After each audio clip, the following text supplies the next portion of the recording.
और इसी कड़ी में अगली खबर राजधानी रायपुर से है, जहां पल्लवी वर्मा ने 96.60% अंकों के साथ 12वीं की टॉप 10 में शामिल हुई है। पल्लवी कॉमर्स स्ट्रीम की है, वे चार्टर्ड अकाउंटेंट बनना चाहती है। स्वराज एक्सप्रेस संवाददाता दिलीप साहू ने टॉपर पल्लवी वर्मा और उनके परिजनों के साथ खास बातचीत की।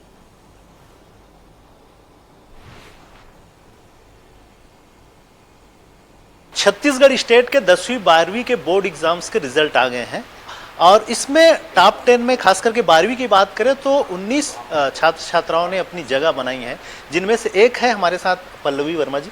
इनसे बात करेंगे, जानेंगे, क्योंकि इनके मम्मी पापा भी हैं, इनके टीचर्स भी हैं, सभी से जानेंगे, चर्चा करेंगे कि आखिर ये मुकाम किस तरह से हासिल किए। किस तरह की पढ़ाई की रणनीति रही आपकी?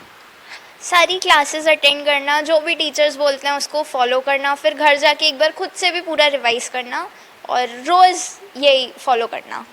आमतौर पर सफलता के पीछे किसी न किसी का बड़ा योगदान रहता है, इसका श्रेय किसे देंगे? सबको, दीदी, मम्मी, पापा, टीचर्स, स्कूल, मेरे फ्रेंड्स, सभी ने एक अच्छा सा माहौल दिया जिसकी वजह से ये हासिल कर पाए। आमतौर पर देखते हैं कि बोर्ड एग्जाम्स को लेकर एक टेंशन रहता है, बच्चों में तनाव रहता है। आपके मन में किसी तरह का कोई तनाव रहा? नहीं, टेंशन लेके पढ़ाई करो तो और फिर दिक्कत जाती है। इससे अच्छा कि अपन फ्री माइंड से पढ़ाई करें और कंसिस्टेंट रहें तो अच्छे मार्क्स आते हैं। आगे चल के कैरियर में क्या करना है, किस तरह के कुछ क्या सोचे हैं, क्या बनना है? मुझे तो सीए करना है। मैंने 10th के बाद कॉमर्स लिया था, तो मैंने सोच लिया था कि सीए करना है। तो बोर्ड मेरे ख़त्म हुए, उसके बाद मैंने कोचिंग ज्वाइन कर ली। आगे जो स्टूडेंट्स हैं जो पढ़ाई में आ रहे हैं, तो उनके लिए जो अपने उनके लिए कोई संदेश की पढ़ाई किस तरह से करें, किस तरह से टॉप 10 में ला सकते हैं, क्या तैयारियां रही आपकी और उन्हें किस तरह की तैयारियां करनी चाहिए? उन्हें भी वही रूटीन फॉलो करना चाहिए। एग्ज़ाम के पहले पेपर सॉल्व करने चाहिए, पास्ट ईयर्स वाले, वो बहुत हेल्पफुल रहते हैं जी। आपके इनके मम्मी भी है मौजूद, क्या करती हैं आप? जी, मैं लेक्चरर हूँ गवर्नमेंट स्कूल में जी। इसका फ़ायदा मिला बच्चे को? फ़ायदा तो मिला, थोड़ा सा ध्यान भी, उसने अपनी मेहनत उसकी बहुत थी।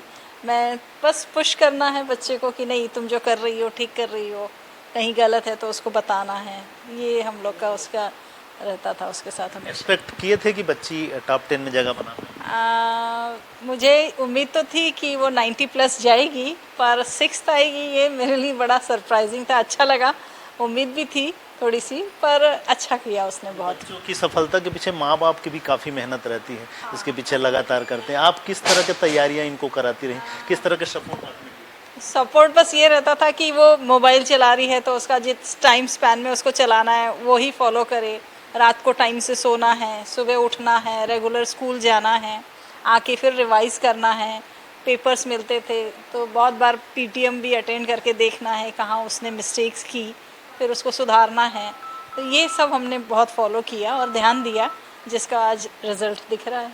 बिल्कुल, तो देख सकते हैं किस तरह से एक एक चीज़ों को फॉलो करना रहता है, रूटीन की चीज़ों को, बहुत ज़्यादा टेंशन नहीं लेना, जिस तरह से पल्लवी ने बताई। हमारे साथ स्कूल के प्रिंसिपल भी है। पहले तो बहुत बहुत बधाई, आपने गवर्नमेंट स्कूल से काफ़ी उम्मीदें रहती हैं लोगों को, क्योंकि स्वामी आत्मानंद स्कूल एक बड़ा नाम है और जिस तरह से जो नाम है उसके अनुरूप रिजल्ट भी आए।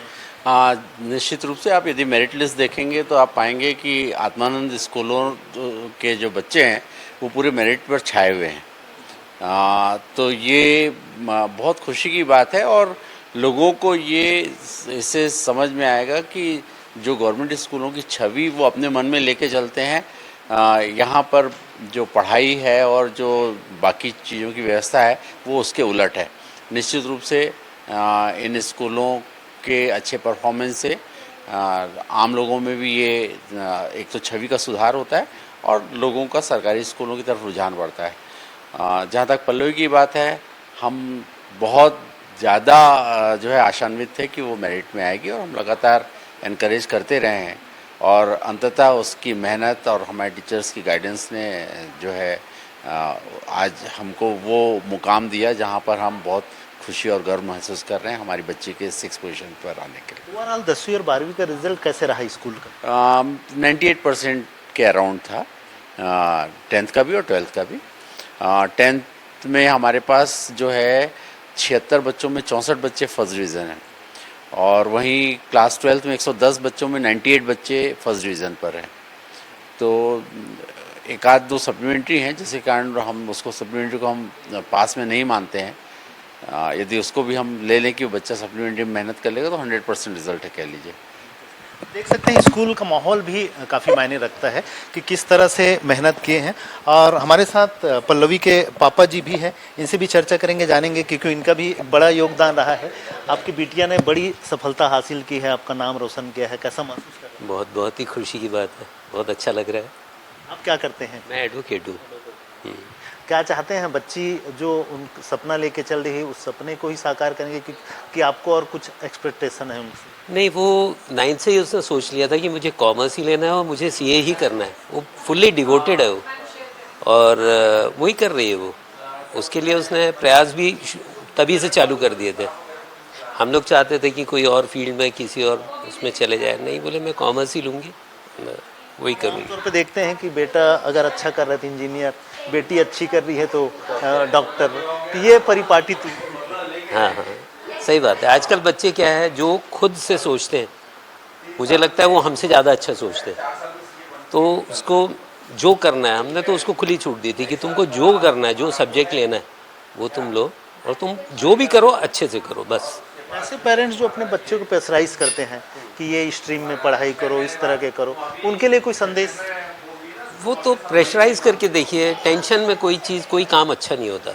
अब आप अननेसेसरी किसी को किसी भी फील्ड में डाल दें और उसमें उसका इंटरेस्ट नहीं है तो वो नहीं कर पाएगा ना। इसको तो इंटरेस्ट शुरू से कॉमर्स में ही था पल्लवी को, और पल्लवी ने बोला कि मैं तो पापा कॉमर्स ही लूँगी और कॉमर्स में ही आगे मुझे सीए करना है। ठीक है, करो भाई। मैंने कहा जो करो अच्छे से करो बस। तो ये देख सकते हैं, न सिर्फ पल्लवी से हमने बात की, इनके मम्मी पापा और इनके टीचर्स, सभी को इन्होंने सबकी उम्मीदों पर खरा उतरा है। और साथ ही साथ इनसे बात करके एक चीज़ समझ आया है कि आप बच्चों को प्रेशराइज न करके फ्री दें, उन्हें पढ़ाई और रूटीन की ही पढ़ाई करें तो उसमें भी सफलता अर्जित की जा सकती है। इसके लिए कोई एक्स्ट्रा एफर्ट की ज़रूरत नहीं है, रूटीन के अपनी काम अच्छे से करें तो उससे ही सफलता हासिल की जा सकती है। ये एक बड़ा अच्छा संदेश इनके परिवार का जो माहौल है, स्कूल का माहौल है, इससे भी फ़र्क पड़ता है कि आप टॉप 10 में जगह आसानी से बना सकते हैं। कैमरा पर्सन दीपेश के साथ स्वराज एक्सप्रेस के लिए रायपुर से दिलीप साहब।